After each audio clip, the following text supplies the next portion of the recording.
You are not alone, I promise you this. Every storm will break and you'll feel bliss. My husband's silence broke me more than his words ever could. Mail received from Clara. Dear Tina, I never imagined writing to a stranger for guidance, but I feel like I'm disappearing inside my own marriage. My name is Clara. I'm 38, and I've been married to Daniel for 12 years. We have 2 children, ages 8 and 5. When we first met, Daniel was warm and endlessly talkative. We'd stay up until sunrise, whispering our dreams.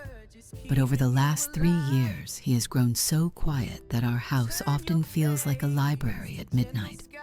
He still works hard and provides for us, but his words are few. Dinner was fine. The kids, okay.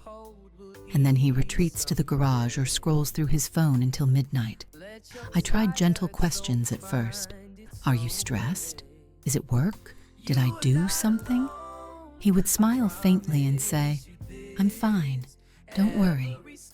But his eyes look far away, as if I'm a stranger in his world. Last month, I found myself crying while folding laundry because I couldn't remember the last time. He hugged me without me asking. I don't suspect cheating. I've checked enough to know, but the silence feels like a wall I can't climb. What hurts most is how the children have noticed. My daughter whispered, Mommy, why is Daddy sad at dinner? I had no answer. I still love him deeply. I want our home to be warm again. But I'm tired of feeling like I'm living next to a roommate who once held my heart. Do I keep waiting, or do I push for counseling even if he refuses? How do I protect my own spirit while trying to save our marriage? Clara. You are not alone, I promise you this. Every storm will break and you'll feel bliss. Hold your heart, don't let it break. The world still waits for the love you made. When the sunrise feels slow to arrive, and hope is a whisper just keeping you alive, turn your face to gentle skies. There's morning waiting behind your eyes. All the grief you hold will ease someday. Let your tired soul find its own way. You are not alone, I promise you this. Every storm will break and you'll feel bliss. Hold your heart, don't let it break. The world still waits for the love you made.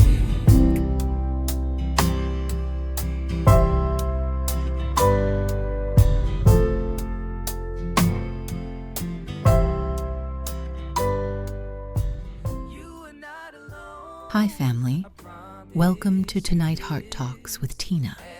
Clara, first I want to acknowledge the ache in what you shared. Loneliness inside a marriage is one of the heaviest feelings a person can carry because it comes wrapped in confusion. I'm not alone, yet I feel completely unseen. That contradiction can slowly drain a heart. So before any practical steps, hear this. You are not weak for noticing the emptiness, and you are not overreacting because there's no obvious crisis like infidelity. Emotional distance is a crisis in its own right. When a partner withdraws, our minds often rush to blame. What did I do wrong? But silence rarely has just one cause. It can grow out of work stress, untreated depression, unresolved childhood pain, or even simple habits of avoidance. Sometimes it's not about you at all, and yet it still affects you. Naming that truth is important. His silence hurts me, even if he doesn't mean to hurt me. You've asked if you should keep waiting or push for counseling. Before you jump to counseling, try one clear, focused conversation where your goal is understanding, not accusation. Choose a calm moment, maybe a Saturday morning walk or after the kids are asleep, and speak from feelings rather than conclusions. Instead of, "You never talk to me anymore," you might say, "I miss the way we used to share our days. When evenings go by without conversation, I feel lonely and worried. I'd love to know what's on your mind, even if it's stressful or messy."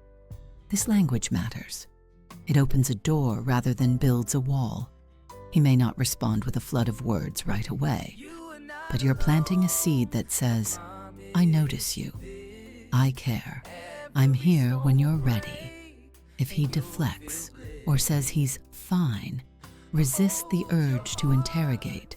Simply reply, "Okay.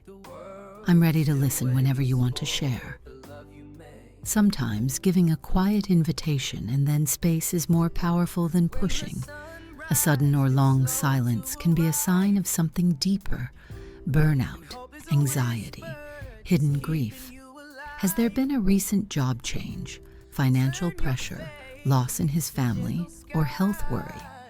Men especially can be taught from childhood to handle it alone, so they hide pain behind a calm mask. You can gently ask questions like, "I've noticed you seem weighed down lately. Is there stress at work or something on your mind that you don't want to burden us with?" These words show care without accusation.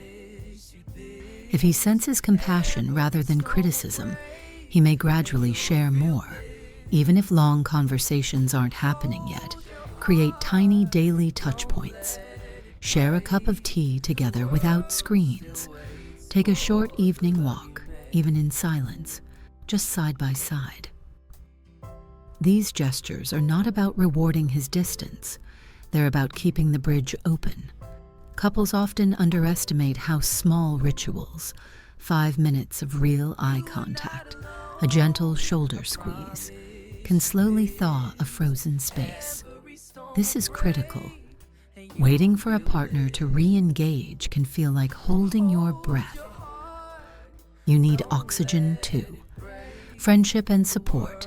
Spend time with friends who nourish you, not just people who ask about your marriage. Personal joy. Whether it's a book club, painting, exercise, or quiet walks, claim activities that feed your soul. Reflection or prayer. Journaling, meditation, or prayer can steady you. Write out what you're grateful for, even small things, so your identity isn't tied only to his response. When you invest in your own growth, 2 things happen. You remain emotionally healthy, and you remind both yourself and your husband that your happiness isn't completely dependent on him. That healthy independence can sometimes draw a partner closer because the relationship feels less like a weight and more like a choice. If Daniel continues to stay closed off, professional counseling is not a sign of failure. It's a sign of care. Sometimes a neutral space helps a person voice feelings they can't share at home. You can suggest it gently. "I love you and want us to feel close again. I think talking with a counselor could help us both." If he refuses, you still have every right to seek individual therapy yourself. A counselor can help you process the loneliness, clarify boundaries, and decide your next steps. Remember, you can't force someone to open up, but you can choose how you respond. You mentioned your daughter noticing her dad's sadness. Children are sensitive observers. They don't need every detail, but they do need reassurance. A simple, honest line like, "Daddy is quiet because he has a lot on his mind, but we both love you very much," is enough. Your calm presence will help them feel safe even when they sense tension. One of the hardest truths in marriage is accepting that you can't fix another person's inner life. You can offer love, listening, and support. You can refuse to participate in destructive patterns, but you cannot force intimacy. If, after honest conversation and patient effort, he chooses to stay emotionally absent, you will face a crossroads. That might mean living peacefully side by side while building a rich individual life, or it might mean making deeper decisions about the future. Only you can decide what sustains your well-being and the well-being of your children. Hope is not denial. It is believed that growth is possible while staying grounded in what is real today. Hope says, I believe we can reconnect. Reality says, I also see the distance clearly and will not lose myself waiting. Holding both is an act of courage. Clara, your marriage is not defined only by these quiet years. The love that once existed is still a foundation you can build upon, even if it takes time and outside help. Your noticing, your willingness to speak, and your desire to fight for connection already show strength. Here's a small practice you might try tonight. Before bed, take a slow breath and place a hand over your heart. Say to yourself, I am worthy of love. I am capable of growth, and I will meet tomorrow with courage. This isn't just self-soothing. It's a declaration that your value doesn't depend on anyone's words or silence. Marriage is a dance of two people. You can extend your hand, invite the next step, and keep the music playing. Whether Daniel joins you again is his choice, but you will have lived truthfully and loved fully. And that is a quiet, powerful victory of its own. My dear Clara, I pray these words bring you a little light and strength as you walk this difficult path. And to everyone listening right now, what would you say to someone facing a moment like this? Your insight could be the very encouragement another heart is waiting for.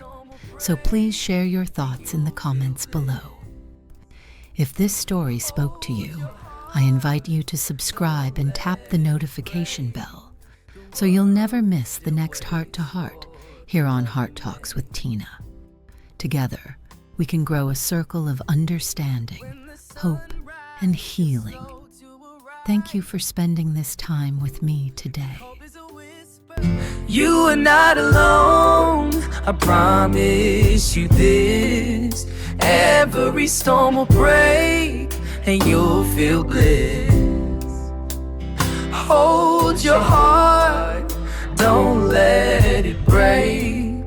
The world still waits for the love you made. When the sunrise feels slow to arrive, and hope is a whisper just keeping you alive, turn your face to gentle skies. There's morning waiting behind your eyes. All the grief you hold will ease someday. Let your tired soul find its own way. You are not alone, I promise you this. Every storm will break and you'll feel bliss. Hold your heart, don't let it break. The world still waits for the love you made.